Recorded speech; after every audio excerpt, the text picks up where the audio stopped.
தெலங்கானா மசோதா மீது விவாதம் நடத்தாமலேயே அடுத்த ஆண்டு ஜனவரி 3ஆம் தேதிக்கு ஆந்திர சட்டசபை ஒத்திவைக்கப்பட்டுள்ளது.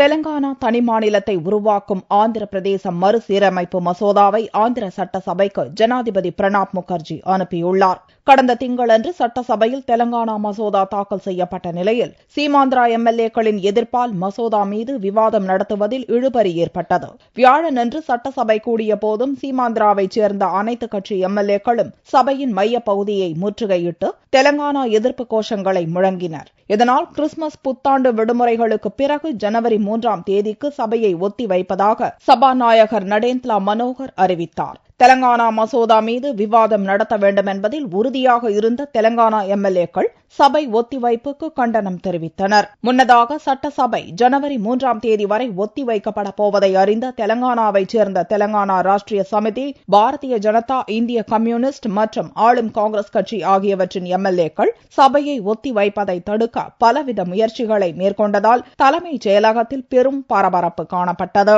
தெலங்கானா மசோதா மீதான கருத்தை ஜனவரி 23ஆம் தேதிக்குள் மத்திய அரசு தெரியப்படுத்த வேண்டும் என ஆந்திர சட்டசபைக்கு ஜனாதிபதி அவகாசம் வழங்கியுள்ளார்.